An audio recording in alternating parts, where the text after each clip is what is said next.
Typical day, you never know what's gonna happen. People are coming through all day. Basically, I get up between 5:30 and 6, go check on everybody, make sure they're all sleeping. Bears like to sleep in, so if someone's up, that usually means something's not okay. If I'm lucky, I remember to heat up a lean pocket for breakfast, and then jump in the shower and start the day, pretty much.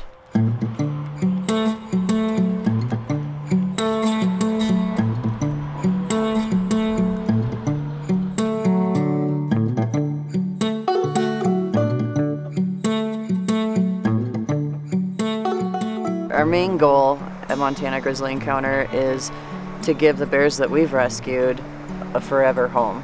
For the most part, most of our bears have been born in captivity, so living in the wild's not an option for them.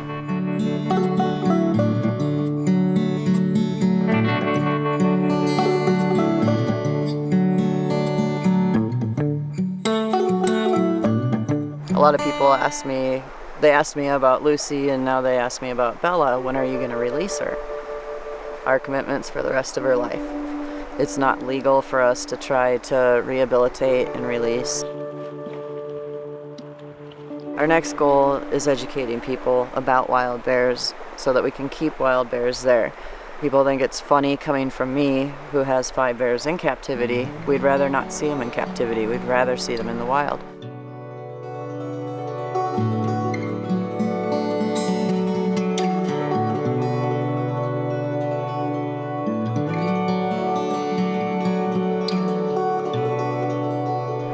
People are usually very amazed when they spend some time watching them. You know, they have a lot of human mannerisms.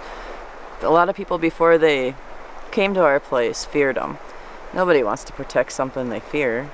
They're, for the most part, very gentle. You know, you give them a big clump of grapes and they sit there and eat one at a time. You know, they're just very gentle.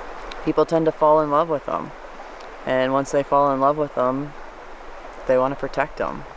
You know, at Montana Grizzly Encounter, because we believe so much in educating the kids about bear safety and proper bear etiquette, we allow any children's youth group in for free. I've had a lot of people send me an email later on saying, "You've changed my life," you know, and now they'll send donations to us or other wildlife, you know, charity type things to protect animals. So I think that's making a big difference.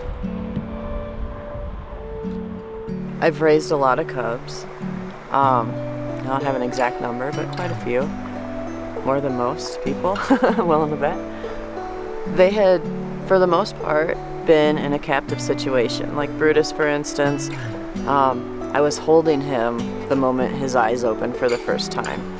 He had already been sleeping in my bed and having me bottle feed him. He already knew my scent. He already had me carrying him around. So when his eyes opened, it was 100%, he knew no different. I was his mom. Things are a lot different ever since Bella came into my life. Everything's different. You know, everybody has kind of the idea of, oh, we're getting a baby, you know, you get to hold it and cuddle it and love on it. And those are all just wonderful thoughts. However, this is a wild bear. You know how dogs have like those little puppy needle teeth?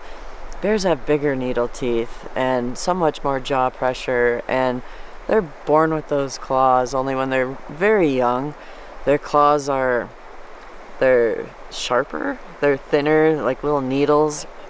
A lot of people ask me, aren't you gonna be afraid of those claws when they get bigger? No, because they're more blunt. You know, the little cubs, they just like rest their claws on you and you're bleeding. Definitely got lots of marks on my legs from her, but they've all been from playing. You know, if you ever see videos or see in real life cubs playing with each other, they play very rough. And also another fun game for cubs to play, we refer to it as a cheap shot. You know, they'll just be running past you and they'll just run over and kind of nip at your calf or something, or swat at you as they're running by. They're just playing. One of the hardest things to teach a cub is boundaries. You know, you can't touch me unless I tell you you can. So what I try to do is take that energy that she's putting into biting and swatting and try to do something constructive with it. We started out teaching her how to mark on a bucket. She'll sit, she'll lay down, she'll sit up, she'll wave, she'll do, some cutesy little tricks that are, whatever. But it's something that she's learning. Her mind is busy, she's thinking. It's a outlet for that energy that she before was using for biting and swatting. Now she'll run over to that bucket and get up on it and look at me like, what are we gonna learn? Like she enjoys it.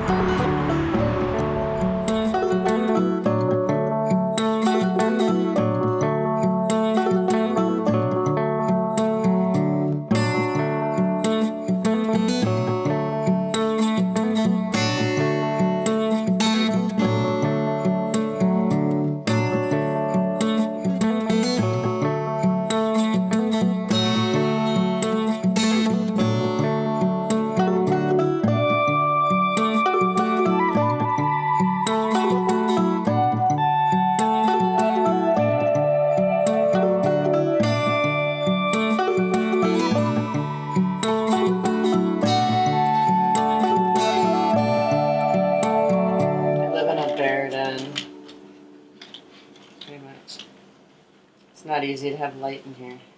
So I like my little sparkly lights. So I do 2 cups of the Bear Milk Replacer.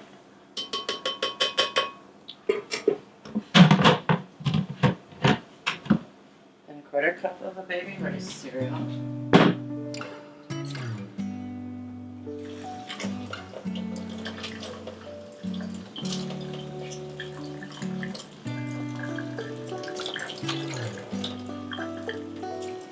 As we're filling her pool, the water pressure is coming down.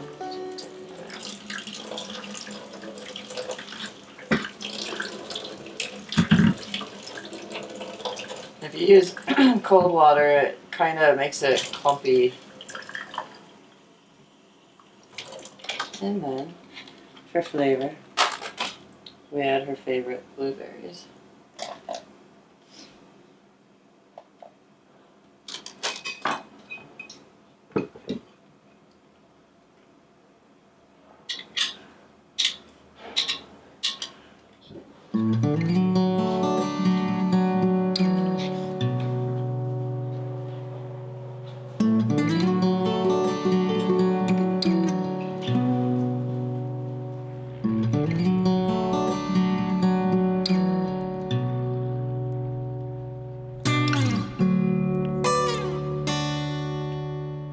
A lot of people just think it's crazy that you walk through a door in my kitchen and you're in a bear den, and to me, it's just everyday life.